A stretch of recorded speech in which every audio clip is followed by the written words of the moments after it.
Puji nama Tuhan. Shalom. Shalom.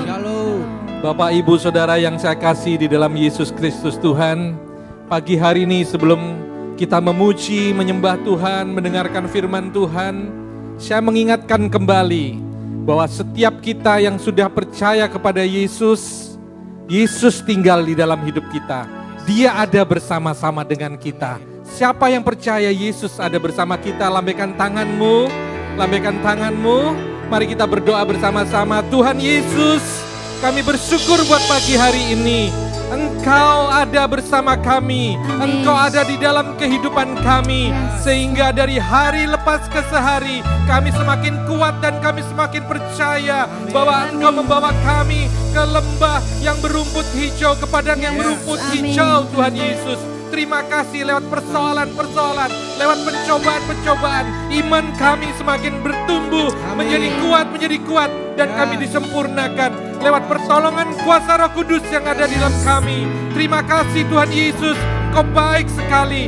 Terima kasih, kami bersyukur buat pagi hari ini. Dan dengan sukacita kami mau memuji, kami mau menari, meninggikan nama-Mu. Yang percaya bersama dengan saya berkata, amin. Berikan tepuk tangan, haleluya. Berikan sorak-sorai, haleluya. Haleluya. Haleluya.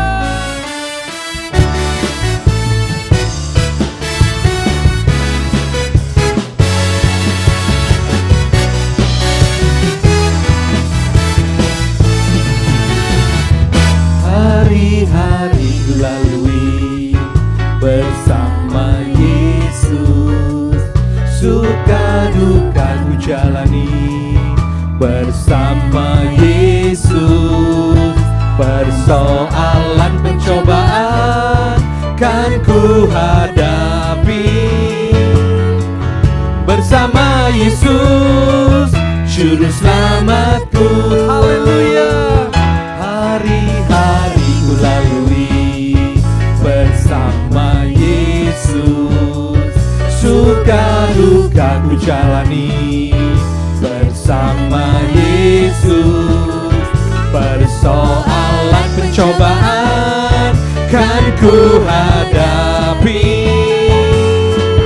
bersama Yesus, juru selamatku. Sekali lagi katakan, hari-hari, hari-hari ku lalui bersama Yesus. Amin. Suka duka ku jalani bersama Yesus. Katakan, persoalan pencobaan kan ku hadapi bersama Yesus, juru selamatku. Persoalan pencobaan kan ku hadapi bersama Yesus, juru selamat. Sekali lagi, persoalan pencobaan kan ku hadapi bersama Yesus, juru selamatku. Hanya dekat Allah saja aku tenang, daripada nyala keselamatanku. Amin.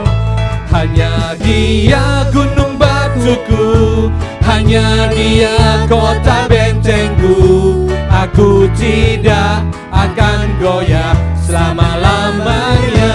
Sekali lagi, hanya dekat Allah saja aku tenang, daripada nyala keselamatanku.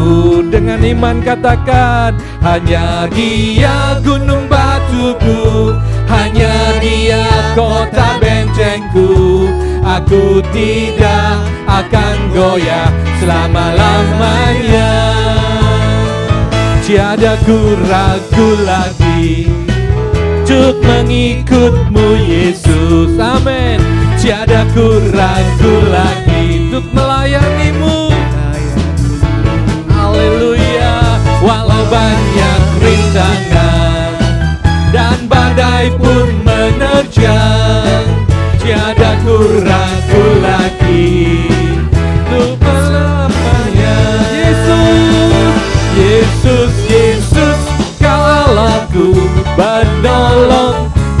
dalam hidupku. Ku rindu semua orang mengenalmu. Engkau jalan kebenaran dan memberi hidup yang kekal bagi setiap orang yang percaya padanya. Sekali lagi, Tiada ku ragu lagi, amin, untuk mengikutmu Yesus. Tiada ku ragu lagi untuk melayanimu. Walau banyak rincangan dan badai pun menerjang, tiada ku ragu lagi untuk selamanya. Katakan, Yesus, Yesus, Kau Allahku, penolong dalam hidupku. Ku rindu semua orang mengenalmu. Engkau jalan kebenaran dan memberi hidup yang kekal bagi setiap orang yang percaya. sekali lagi panggil namanya Yesus. Kau Allahku, penolong dalam hidupku. Ku rindu semua orang mengenalmu. Engkau jalan kebenaran dan memberi hidup yang kekal bagi setiap orang yang percaya padanya. Bagi setiap orang yang percaya padanya. Bagi setiap orang yang percaya padanya. Haleluya. Haleluya. Saudara, kata percaya sangat mudah untuk dikatakan. Aku percaya, aku percaya. Terakhir ini di RC kami diskusi tentang arti kata percaya. Yang namanya percaya itu ya percaya. Tidak ada kata lain selain percaya, seperti itu. Kalau saudara mempercayai teman saudara, pasangan saudara, atau apapun juga yang namanya percaya, ya saudara harus percaya. Kalau di RC kami yang jago masak ada Ibu Emi. Kalau kita RC, dia yang masak, percaya saja sama dia, pasti enak. Mudah sekali saudara. Bahkan teman saya di RC juga bilang, kalau tidak kenal maka tidak sayang. Begitu juga kita sama Tuhan Yesus. Apakah kita sudah benar-benar kenal dan benar-benar percaya kepada Dia? Saya pagi hari ini bersaksi beberapa kali mengalami hal-hal yang di luar akal sehat, di luar pikiran saya. Mujizat Tuhan namanya. Tapi seringkali juga saya tidak percaya. Saya bilang minta ampun Tuhan. Dalam hal tertentu saya belum percaya Tuhan. Tapi pagi hari ini, dalam ibadah online ini, kita akan sama-sama meningkatkan kepercayaan kita kepada Tuhan. Kalau Dia adalah tabib segala tabib, dokter segala dokter, yang bisa menyembuhkan segala penyakit. Apapun sakit penyakitmu, pasti disembuhkan. Percaya saja. Percaya saja. Pergumulan persoalan yang kau alami, percaya saja waktu kau berdoa minta tolong, sungguh-sungguh kau berbalik kepada Tuhan. Pasti Tuhan akan tolong. Mari teduhkan hatimu.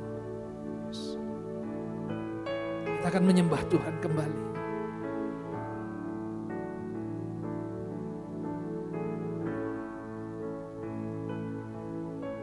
Haleluya. Apa yang kau alami kini mungkin tak dapat engkau mengerti.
kasihnya,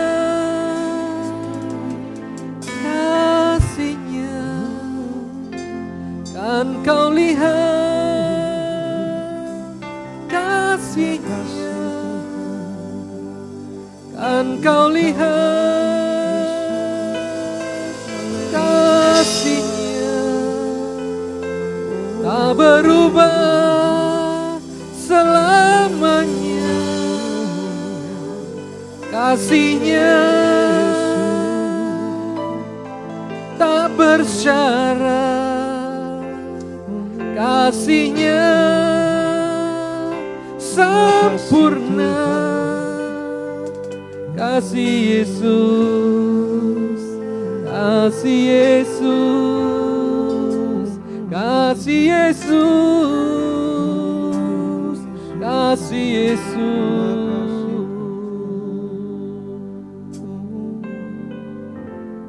Dekap kami, peluk kami, kasih-Mu, kasih-Mu, Yesus, Yesus. Panggil namanya, panggil namanya,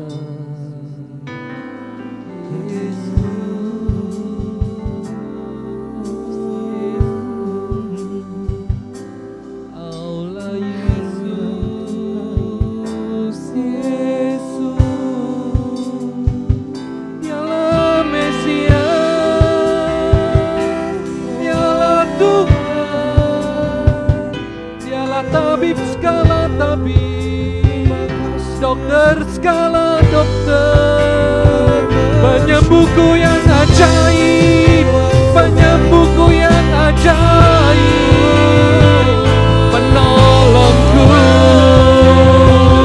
pembuat mujizat, dan masih berlaku, masih bekerja saat ini dan selamanya, saat ini dan selamanya.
Dia tidak pernah berhenti mengasihimu dan mengasihi saya.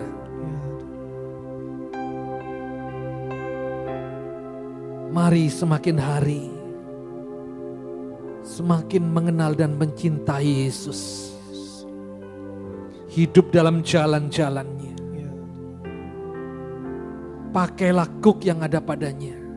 Pakailah aturan-aturan yang telah diajarkan. Yaitu firman Tuhan yang kita baca, yang kita renungkan, yang kita praktekkan dalam kehidupan sehari-hari. Lakukan, tingkatkan. Kau akan mengalami kerajaan yang kekal di bumi ini. Terima kasih Tuhan, teruskan karyamu di tengah-tengah ibadah kami. Kami siap dibentuk semakin hari, sehingga kami disempurnakan Yes. dalam pikiran, perkataan, dan perbuatan kami. Ya, Yesus. Terima kasih Tuhan Yesus. Di dalam nama Yesus yang percaya sudah dijamah Tuhan dan mengalami perjumpaan dengan Tuhan, katakan amin. Haleluya, haleluya. Silakan duduk kembali. Tuhan Yesus memberkati.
Saudaraku, mari kita berdoa sebelum kita menerima firman Tuhan pagi hari ini.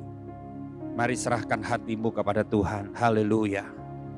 Engkau tetap menjadi kebanggaan kami, Tuhan. Engkau tetap menjadi kota benteng dan gunung batu yang teguh bagi kami, Tuhan. Terima kasih, Tuhan, karena kami tetap punya pengharapan di dalam Engkau. Kami boleh mengalami masalah, dan masalah kami boleh sebanyak apapun, tapi Engkau tetap pertolongan kami, penolong kami satu-satunya yang kami dapat percayai. Terima kasih Tuhan Yesus, terima kasih. Tapi kami tetap yakin ada jalan keluar yang Engkau sedang kerjakan dalam hidup kami. Engkau sedang memproses hal-hal yang baik, hal-hal yang besar yang Engkau akan kerjakan dalam hidup kami. Biar kami sungguh menjadi anak-anak-Mu yang tidak melihat masalah kami lebih besar daripada Engkau. Tapi kami tetap melihat Engkau jauh lebih besar dari masalah kami. Terima kasih Bapa, teduhkan hati kami, teduhkan dan tenangkan hati kami. Dan kami mau terima firman-Mu di dalam nama Yesus. Haleluya. Amin.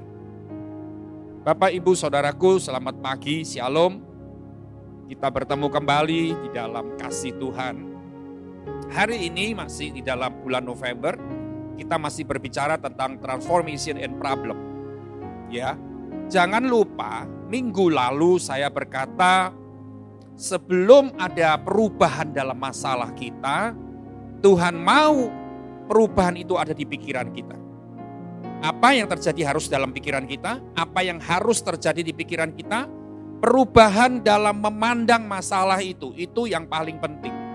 Jangan sampai kita tetap memandang masalah itu sebagai sesuatu yang mencelakakan kita, sebagai sesuatu yang membunuh kita, sebagai sesuatu yang menghancurkan kita. Jangan lagi. Tapi itu harus ada perubahan dalam pikiran kita. Kita memikir dan kita berpikir bahwa masalah ini lagi dibuat Tuhan untuk kebaikan kita. Tuhan sedang melakukan banyak kebaikan melalui masalah ini. Dan itu bukan cuma sekedar hiburan belaka, ya, cuman cerita-cerita isapan jempol, tapi memang sesungguhnya Tuhan melakukan semua kebaikan-kebaikan melalui masalah-masalah kita. Ya, dan minggu lalu jangan pernah lupa, minggu lalu saya berkata, marilah kita belajar bersahabat dengan masalah. Ini sesuatu yang aneh di telinga kita, ya. Tapi kalau kita tahu bahwa sesuatu yang besar, sesuatu yang luar biasa Tuhan mau berikan kepada kita melalui masalah, pasti kita tidak akan membenci masalah ini, saudara. Pasti kita tidak akan marah dengan masalah ini. Pasti kita tidak akan mengecam Tuhan karena masalah ini. Tapi kita akan memandang masalah ini sebagai sahabat kita. Karena melalui kamu, kita akan melihat kebesaran Tuhan. Kita akan melihat hal yang dahsyat yang Tuhan sedang kerjakan melalui masalah ini. Ya, Bapak Ibu Saudaraku, haleluya. Pagi ini kita mau baca 3 ayat.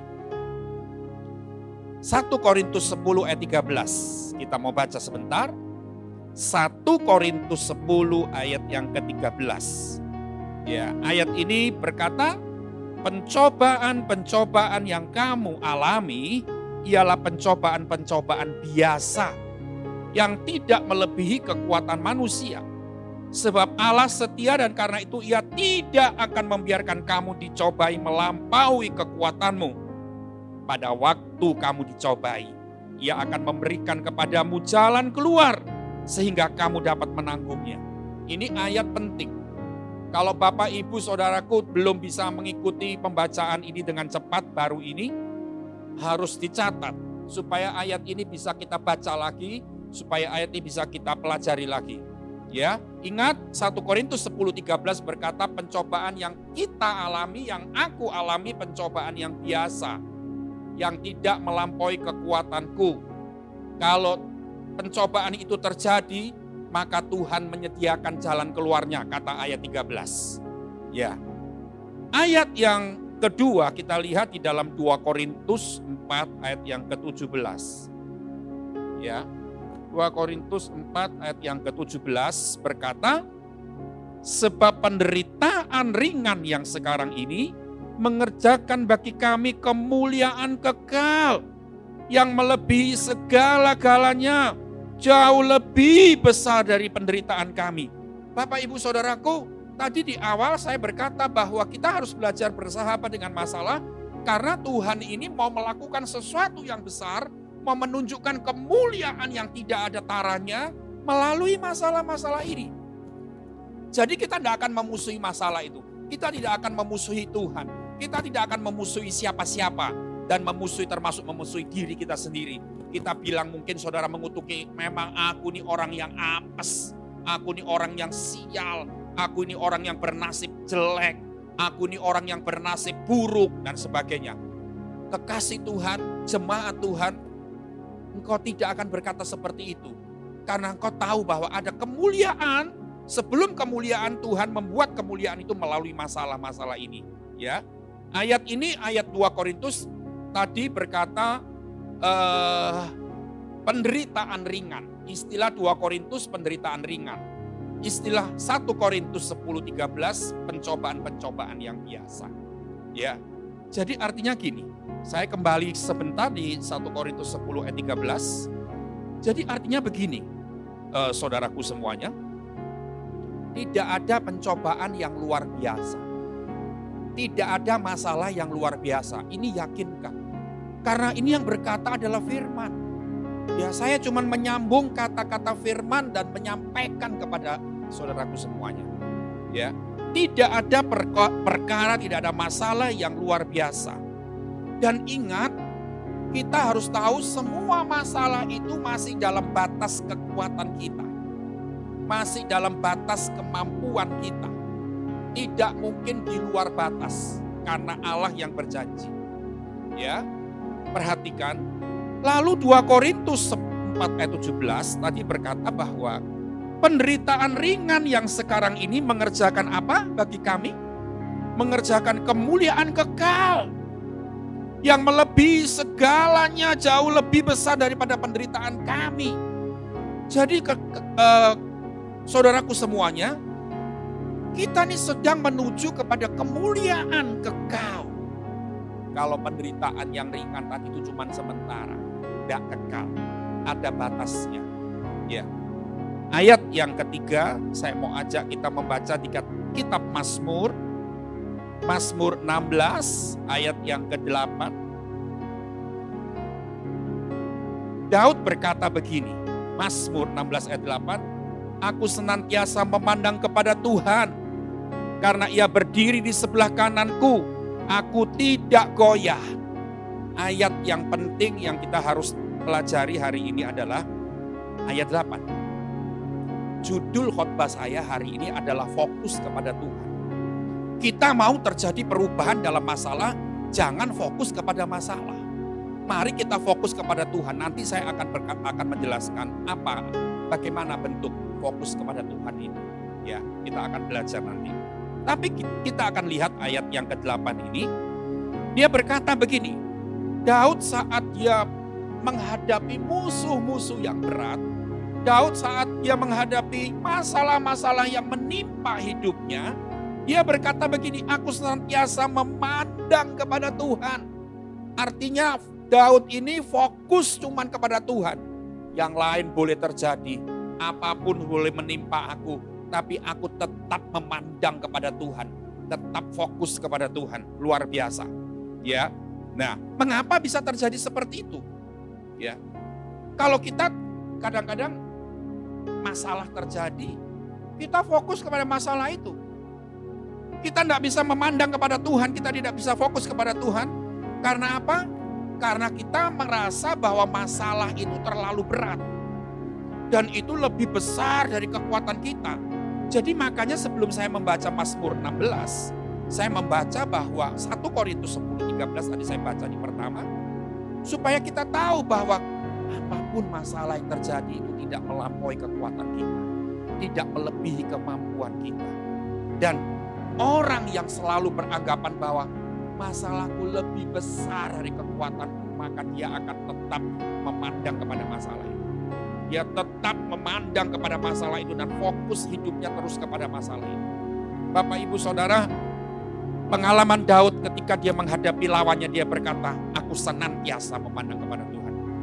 Ya, Daud tahu rahasia kemenangan di dalam Tuhan. Ya, Daud tahu rahasia hidup berkemenangan adalah saat dia menghadapi masalah, menghadapi semua musuh, dan dia tetap memandang Tuhan. Ini dia tahu kuncinya. Dia tahu kunci hidup yang berkemenangan itu. Ya, jadi dia tidak pernah memandang kepada musuh-musuhnya dan masalah-masalahnya. Saya tadi pagi melihat di kamus bahasa Indonesia, apa artinya fokus. Fokus itu artinya memusatkan perhatian, pembicaraan, memusatkan pandangan kepada kemenangan.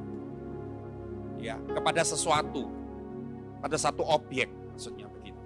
Jadi fokus itu menuntut perhatian, kata-kata, pandangan kepada satu objek. Dalam hal ini objek itu adalah Tuhan. Yang kita pandang terus dan kita bicarakan terus. Pandangan kita tetap kepada Tuhan. Pikiran kita tetap terpusat pada Tuhan. Dan semuanya pembicaraan kita juga terpusat kepada Tuhan. Itulah yang Dia mau. Nah, sekarang saya mau berkata sedikit kepada Bapak, Ibu, Saudaraku semuanya. Fokus pada Tuhan itu artinya apa? Ada 4 yang kita mesti cermati sungguh-sungguh. Ya, ada 4. Yang pertama, fokus pada Tuhan itu artinya memusatkan perhatian kita pada jalan keluar yang Tuhan sudah siapkan. Ingat, ini tidak boleh lupa. Fokus kepada Tuhan, 1, adalah memusatkan perhatian kita pada jalan keluar yang sudah Tuhan siapkan. Bapak, Ibu, Saudara, ada satu kata-kata bijak berkata begini. Penilaian orang tentang kita tidak terlalu penting. Tetaplah bersemangat, melakukan yang baik, yang benar, dan yang berkenan kepada Tuhan. Pada akhirnya Tuhan yang akan menilai kita semua. Ini ayat kata-kata bijak ini bagus. Kalau kita tidak memusatkan perhatian kepada Tuhan, Bapak, Ibu, Saudara semuanya, kita ini selalu memusatkan perhatian kepada hal-hal yang tidak penting sebetulnya. Yang tidak penting itu apa? Masalah, omongan orang. Kalau kita ini sedang dalam masalah itu kan orang tuh lebih gemar bicara tentang kita. Ya, daripada kalau kita ini lagi sukses. Kalau kita lagi jatuh, kita lagi gagal, ketahuilah banyak orang itu lebih suka cerita tentang kita daripada kalau kita sedang sukses, sedang lagi berhasil, lagi naik, orang nggak ada bicara sama kita. Ya toh? Nah, makanya kan ada satu pepatah atau kata bijak juga berkata bahwa kita akan melihat siapa benar-benar teman yang sejati itu ketika kita jatuh, ketika kita ngalami masalah. Ya, 1000 orang yang bilang teman saya, bilang teman kita, tapi ketika saya jatuh, saya ngalami masalah, ketika kita gagal, berapa orang yang tetap ada bersama kita dan berapa orang yang meninggalkan kita berbicara tentang kita. Dan ayat itu berkata, jangan ribut omongan orang. Omongan orang itu tidak penting. Kita tetap melakukan yang baik, kita tetap melakukan tugas kita tetap melakukan yang berkenan di pandangan Tuhan, dan akhirnya nanti Tuhan sendiri yang menilai. Penilaian Tuhan itu lebih penting dari penilaian manusia. Bapak, Ibu, Saudara, saya sering kali berkata, kalau kita hidup dengan menurut apa kata orang, kita tidak pernah akan maju. Kita akan maju mundur terus. Ya. Yang pertama, fokus kepada Tuhan artinya memusatkan perhatian kita pada jalan keluar yang sudah Tuhan siapkan. Artinya saya tidak mengajar Bapak, Ibu, Saudaraku semua untuk berkhayal. Ya, berkhayal. Bukan. Kita bukan memusatkan perhatian kepada jalan keluar itu dan kita berkhayal, bukan. Tetapi kita sedang men-setting pikiran kita, men-setting otak kita untuk kita tidak mau lagi memikirkan hal-hal yang memusatkan perhatian dari hal-hal yang terjadi. Ya. Dan itu yang harus kita lakukan. Makanya firman Tuhan kan berkata, ya, carilah perkara-perkara yang di atas, bukan yang di bumi. Perkara yang di atas itu adalah perkara kemenangan, perkara yang di atas adalah perkara kesembuhan, perkara yang di atas adalah perkara yang positif, yang luar biasa. Pikirkan. Nah, ini yang pertama. Yang kedua, bentuk dari fokus kepada Tuhan artinya kita selalu harus membicarakan hal-hal yang positif. Ya, harus membicarakan hal-hal yang positif. Yang positif itu apa? Nah, yang positif itu adalah firman Tuhan. Bicarakan janji Tuhan. Ya, bicarakan janji Tuhan. Ada janji Tuhan di dalam Yesaya 41 ayat 10b berkata, aku akan meneguhkan, bahkan akan menolong engkau, aku akan memegang engkau dengan tangan kananku yang membawa kemenangan. Itu bicarakan. Nah, itu bicarakan. Jangan membicarakan masalah. Jangan membicarakan kejelekan orang. Jangan membicarakan hal-hal yang negatif. Percuma. Jangan membicarakan penyebab masalah itu apa. Tidak perlu lagi sudah. Sebab kadang-kadang kan masalah itu sudah jalan sampai separuh di depan. Padahal kalau kita mau membicarakan penyebabnya lagi, itu sudah kadaluarsa sebetulnya. Karena ini sudah jalan itu sudah setengah, 50%. Tinggal kita membicarakan, lebih baik membicarakan masa depan nanti ini gimana. Kita harus lakukan apa, itu yang lebih penting. Gak usah membicarakan yang sudah terjadi. Apalagi menyalahkan orang-orang yang sedang kita nilai bahwa orang-orang itu pembuat masalah dan sebagainya. Perhatikan Bapak Ibu semuanya. Ya. Dan dikatakan tadi fokus kepada Tuhan yang pertama memusatkan perhatian kita pada jalan yang Tuhan sudah siapkan. Kedua membicarakan hal yang positif, ini namanya fokus kepada Tuhan. Orang yang berkata, saya fokus kepada Tuhan kok. Tapi dia berkata tentang masalah itu konsep, itu omong kosong. Yang ketiga, orang yang fokus kepada Tuhan, dia bisa selalu bersyukur. Nah, selalu bersyukur ini dimulai dari hati. Hati yang bersyukur, sebelum mulut bersyukur, hati dulu bersyukur. Dituangkan di mulut kita. Nah, orang yang fokus kepada Tuhan, dia tidak pernah akan berkeluh kesah. Mungkin Bapak Ibu Saudaraku berkata, gini, mana ada orang alami masalah tidak berkeluh kesah. Itu malaikat mungkin. Saya pernah dengar. Ada seorang ibu yang berkata kepada anaknya, mama enggak boleh ngomel, mama enggak marah. Walaupun orang ganggu mama, mama tetap mengampuni. Oh, mama itu setan katanya anaknya. Ini anak enggak ngerti. Ya. Kita harus tahu firman Tuhan mengajarkan seperti itu. Ya. Selalu bersyukur. Dari hati yang bersyukur tertuang di mulut, di kata-kata kita. Nah, kita akan lihat sebentar. Ya, ada satu saya mau bacakan. Ada satu pepatah berkata begini. Ya, manusia berkualitas sibuk membangun, tetapi manusia yang tidak berkualitas sibuk mengkritik. Kata-kata ini saya kalau ada kata-kata seperti itu saya langsung save di handphone saya. Manusia berkualitas sibuk membangun. Membangun apa? Membangun mentalnya. Membangun imannya. Membangun kekuatan diri di dalam kekuatan kuasanya. Saudara kan, kalau kita ini memfokuskan masalah pikiran kita, fokus hidup kita kepada masalah, kita akan kehabisan tenaga. Kita akan loyo. Gak ada semangat lagi. Ya. Sebab itu manusia yang berkualitas dikatakan sibuk membangun. Membangun apa? Membangun mentalnya sendiri. Dia tidak mau sampai mentalnya ini down. Saudara, yang tahu mental kita down atau enggak itu kan kita sendiri. Orang belum tahu, kita tahu. Jadi kita sibuk membangun mental. Membangun mental dengan apa? Mengucapkan firman. Mengucapkan janji Tuhan. Membangun apa? Membangun iman. Membangun kekuatan iman kita. Sehingga iman itu menghasilkan sesuatu yang dahsyat. Membangun apa lagi? Membangun kekuatan diri kita ini loh. Ya, kalau kita ini sudah mengalami banyak macam perkara, rasanya kekuatan kita ini dikuras. Kekuatan kita ini tinggal sedikit rasanya.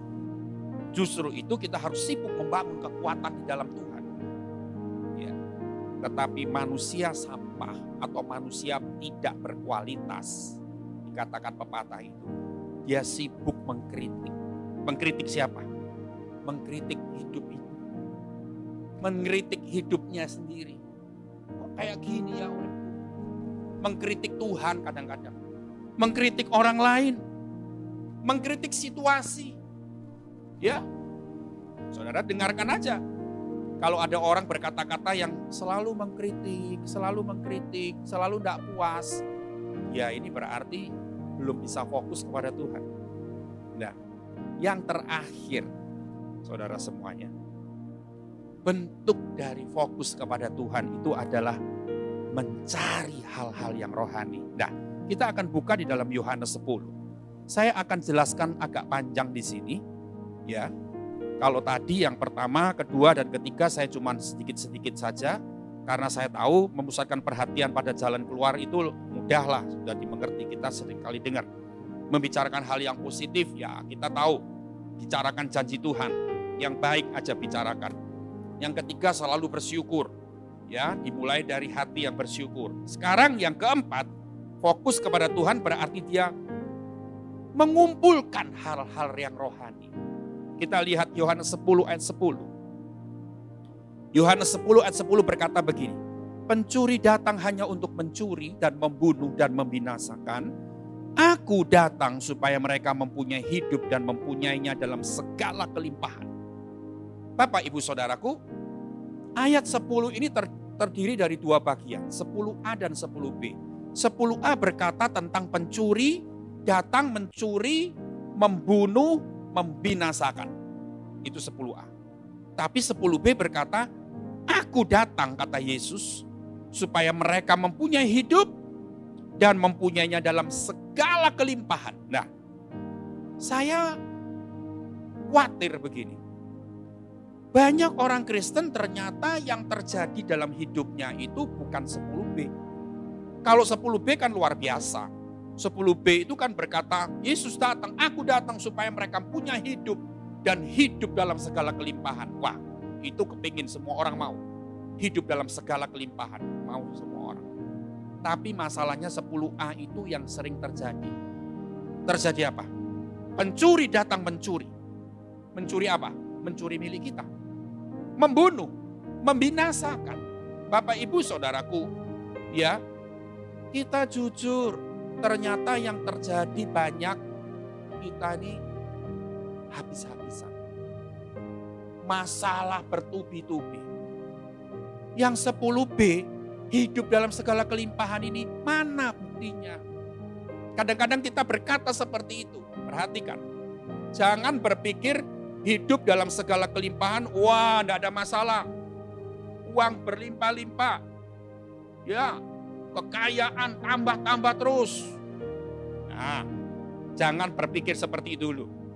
Saya mau berkata begini. Tuhan ngomong hidup dalam segala kelimpahan ini artinya kelimpahan secara rohani dulu. Tuhan tidak pernah mau berurusan dengan yang jasmani. Tuhan selalu mau berurusan dengan yang rohani dulu, baru yang jasmani ikut. Perhatikan Bapak Ibu Saudaraku.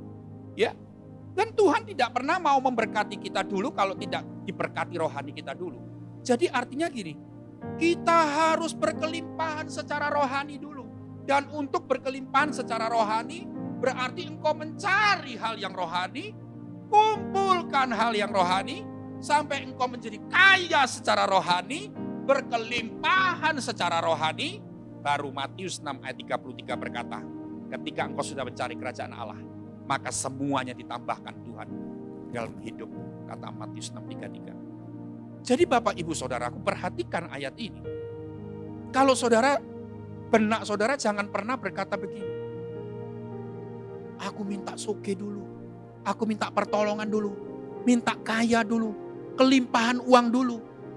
Ya, Tuhan tidak pernah mau berurusan dengan yang lahiriah dulu.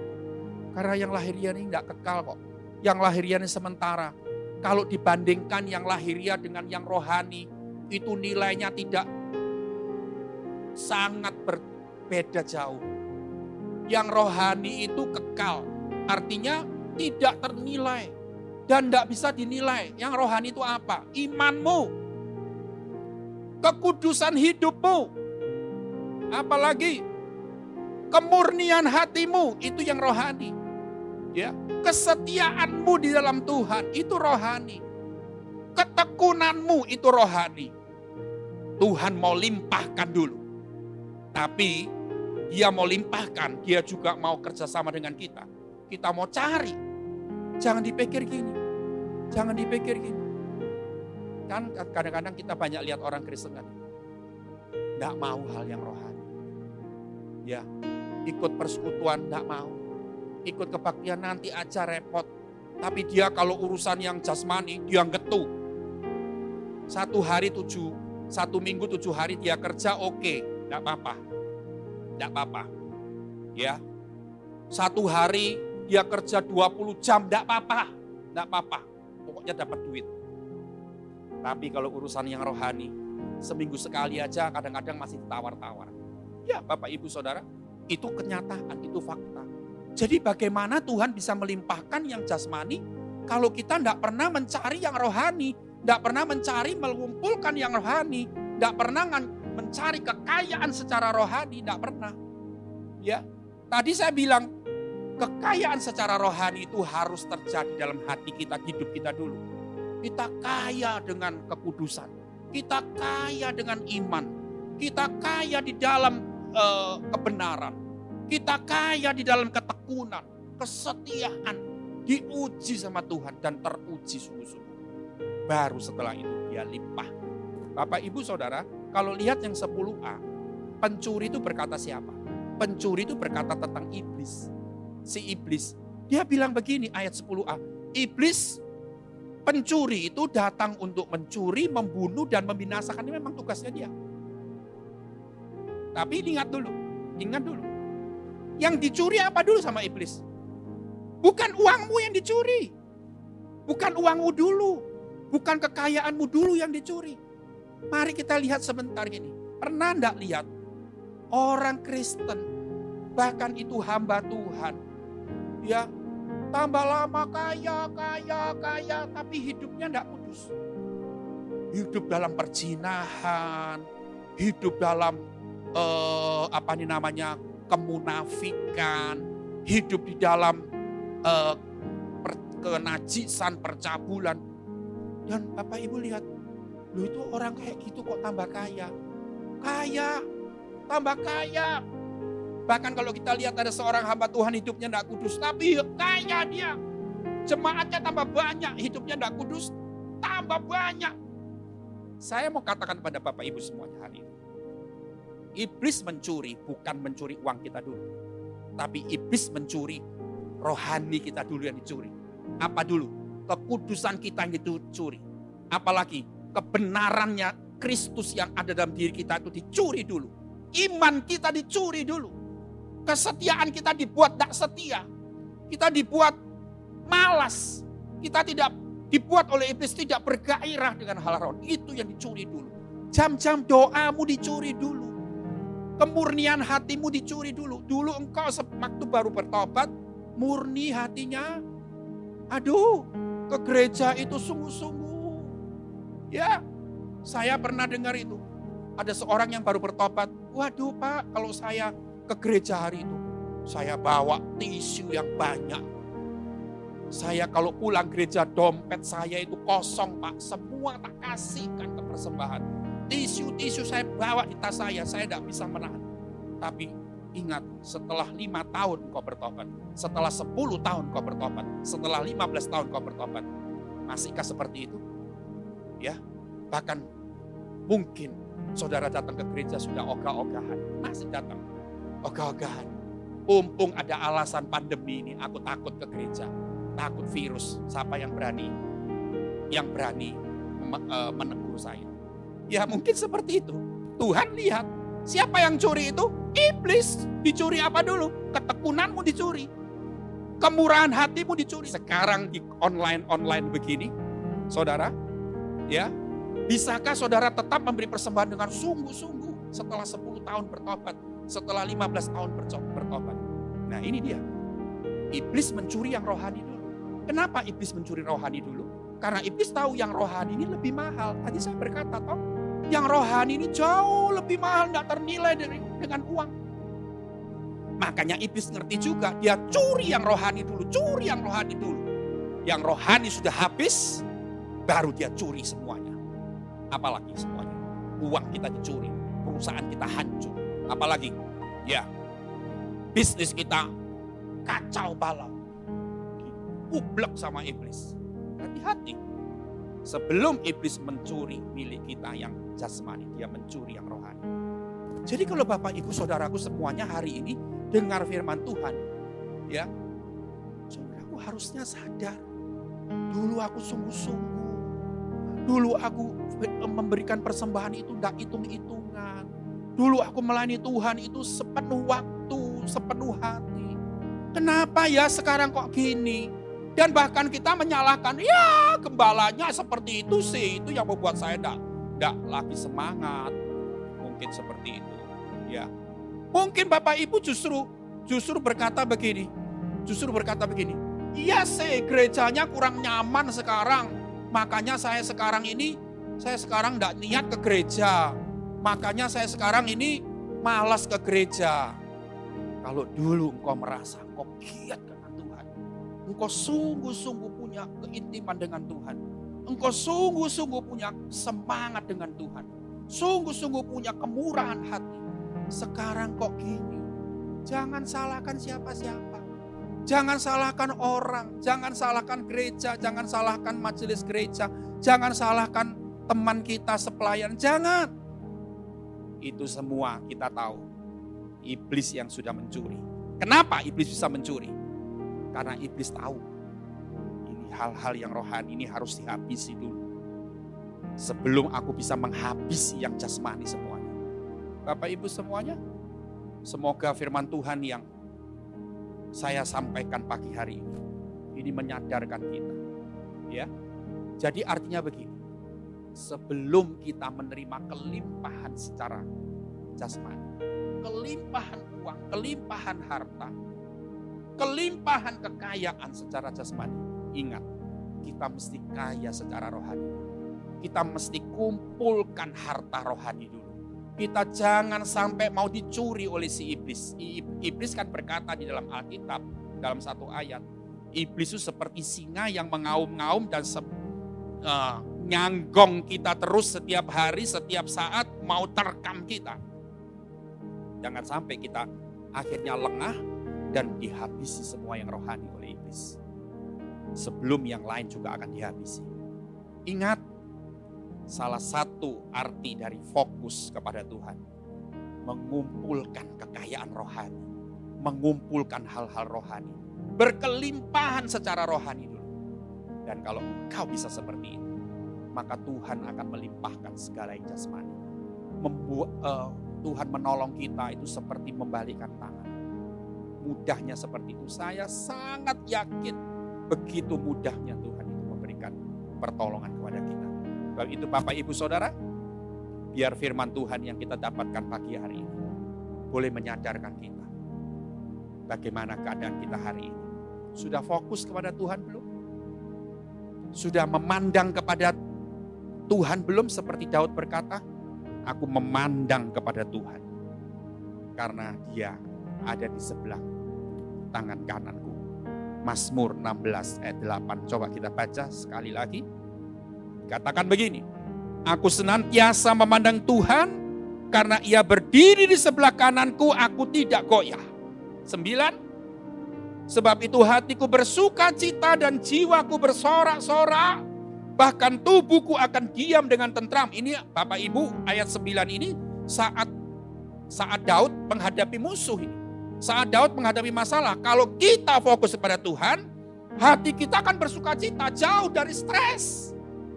Ya, jiwaku bersorak-sorak. Jiwamu bukan suntuk, jiwamu bukan sakit, jiwamu bukan stres, bukan depresi, bukan.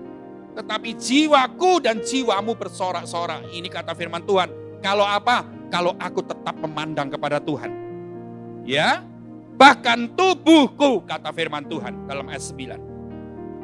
Akan diam dengan tentram. Diam itu berkata tenang. Tubuhku tenang dengan tentram. Musuhnya masih ada? Masih. Masalahnya belum selesai? Belum. Masih memuncak-puncaknya ini. Tapi karena kita memandang kepada Tuhan, fokus pada Tuhan, maka tubuh kita bisa tidur dengan tenang, dengan tentram, kata firman Tuhan. Diam dengan tentram. Gak gelisah. Gak aneh-aneh tingkah kita. 10. Sebab engkau tidak menyerahkan aku ke dunia orang mati. Ini dengar Bapak Ibu Saudaraku semuanya. Masalah itu bukan untuk menyerahkan engkau ke dalam dunia orang mati. Bukan untuk membunuh engkau. Yang membunuh itu iblis. Kalau masalahmu itu bukan membunuhmu. Itu tergantung dari kita sendiri. Bisa membunuh atau enggak. Ya, firman Tuhan di ayat 10 berkata, sebab engkau tidak menyerahkan aku ke dunia orang mati. Dan tidak membiarkan orang kudusmu melihat kebinasaan. Nah, dengar, 11. Engkau memberitahukan kepadaku jalan kehidupan. Ya, Tuhan tadi saya bilang, melalui masalah Tuhan akan membuat kemuliaan. Tuhan memberikan kemuliaan melalui masalah. Tanpa masalah Tuhan tidak akan beri kemuliaan. Dengar loh. Kalau engkau tidak mau masalah terus berkat, tidak ada kemuliaan terjadi. Tuhan mau kasih kemuliaan melalui masalah. Firman Tuhan berkata, engkau memberitahukan kepadaku jalan kehidupan. Di hadapanmu ada sukacita yang berlimpah-limpah. Di tangan kananmu ada nikmat senantiasa. Wow. Mazmur 16 ayat 8 sampai 11 ini harus dibaca lagi di rumah Bapak Ibu Saudara. Jangan pernah lupa. Supaya kita makin teguh di dalam masalah. Tuhan sedang memberikan kita jalan kehidupan. Tuhan sedang memberikan sukacita berlimpah-limpah. Tuhan sedang memberikan nikmat senantiasa. Itu. Mari kita datang kepada Tuhan. Haleluya, haleluya. Bapak Ibu Saudara, ada satu lagu lama berkata mataku tertuju padamu. Mari kita pagi ini nyanyikan lagu itu lagi kembali. Meneguhkan firman Tuhan pagi ini. Sama-sama di tempat saudara katakan, haleluya. Mataku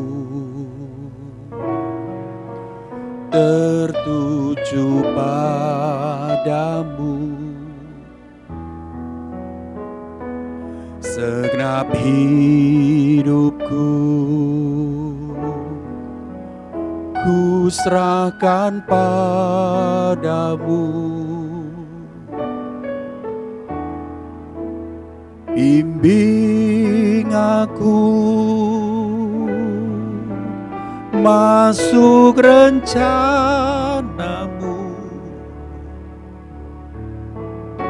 untuk membesarkan kerajaanmu.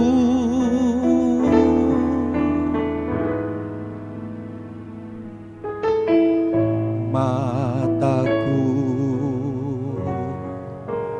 tertuju padamu, segenap hidupku ku serahkan padamu. Bimbing aku masuk rencanamu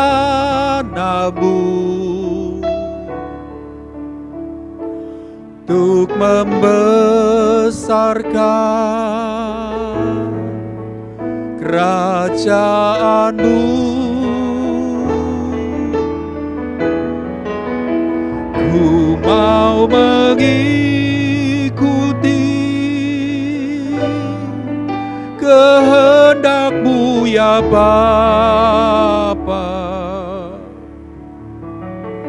Ku mau selalu menyenangkan hati-Mu. Ku mau mengikuti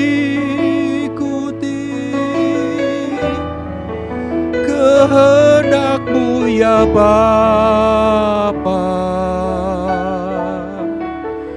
Ku mau selalu menyenangkan hati-Mu. Mari kita datang kepada Tuhan. Saya ajak setiap jemaat Tuhan pagi hari ini, di kamarmu, di ruangan manapun di dalam rumahmu, kita datang kepada Tuhan. Kita serahkan hati kita kepada Tuhan.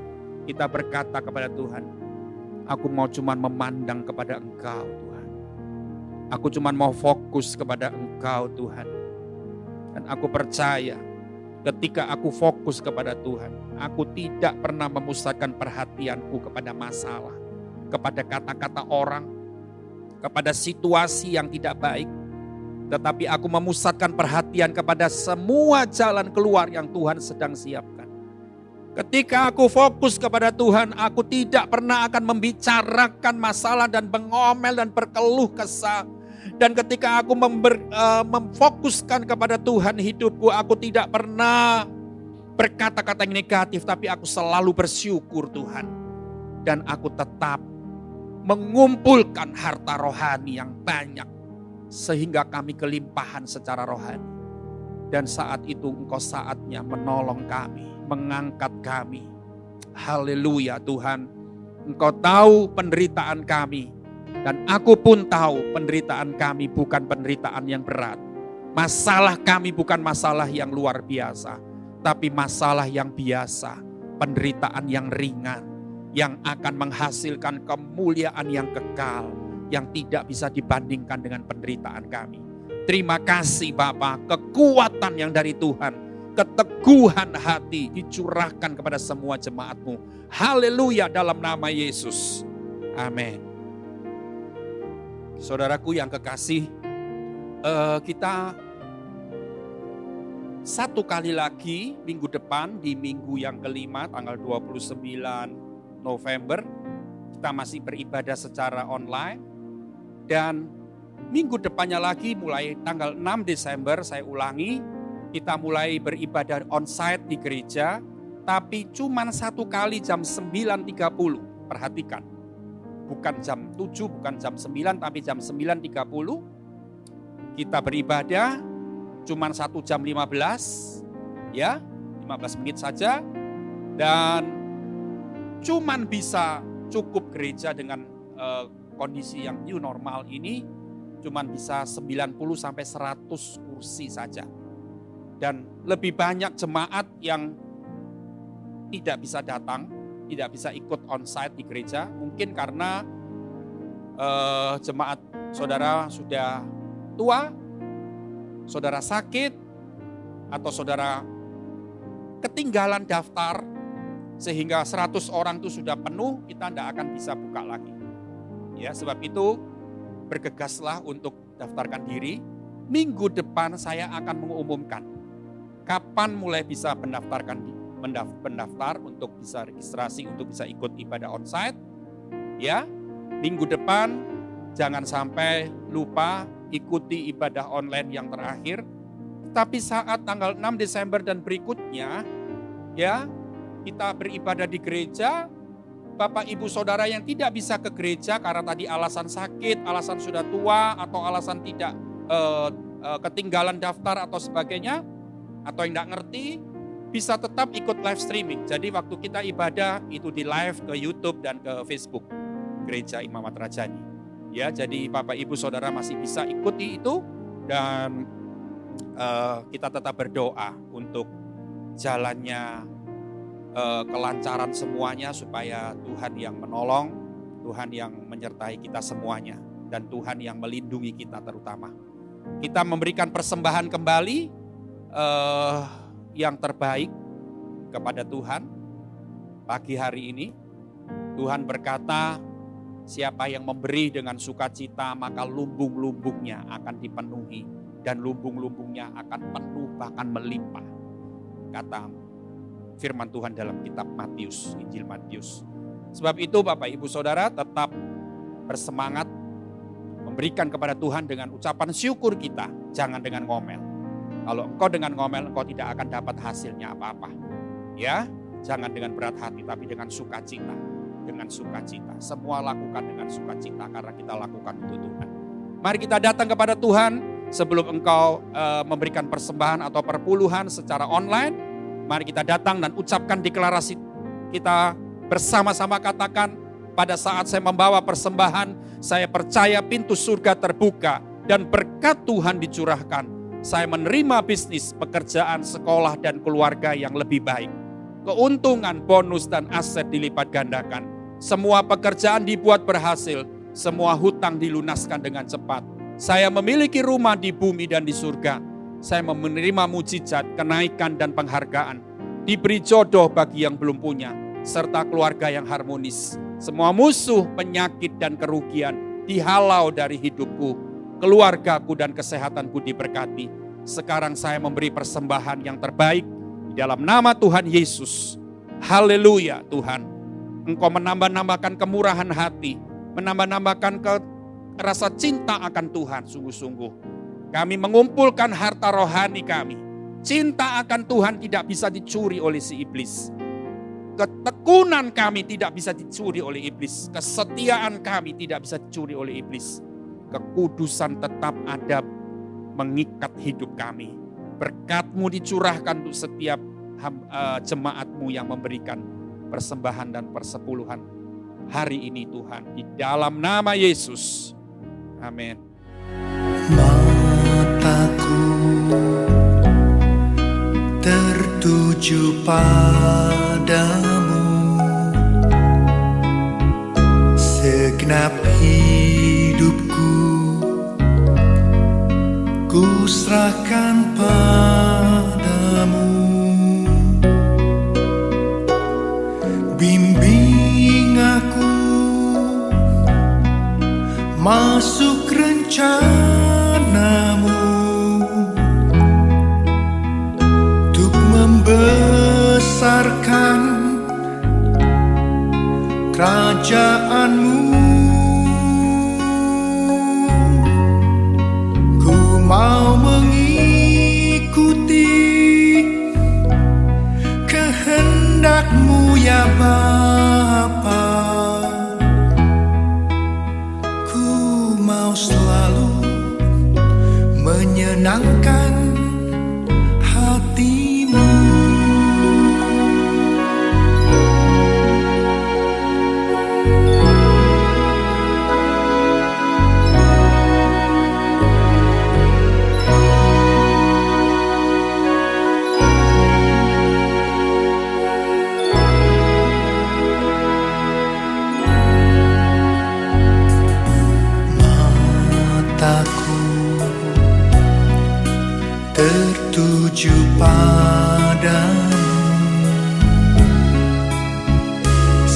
segenap hidupku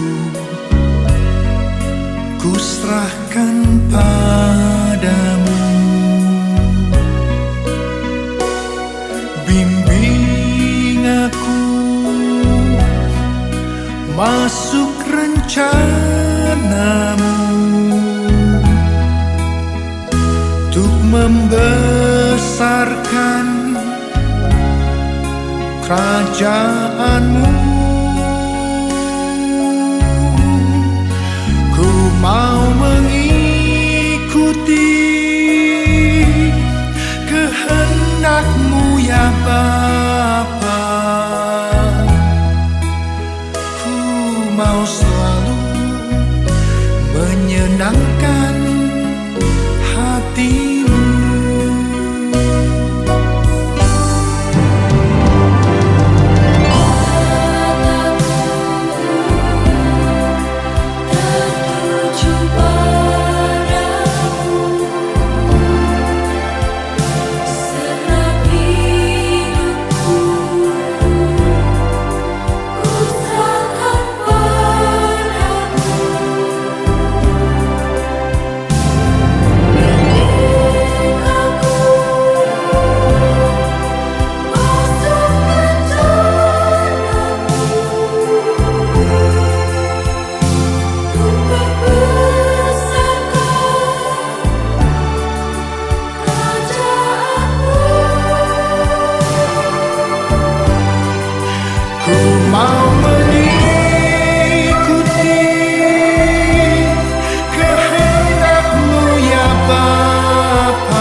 Kita berdiri sama-sama di tempat saudara masing-masing dan buka kedua tanganmu kepada Tuhan.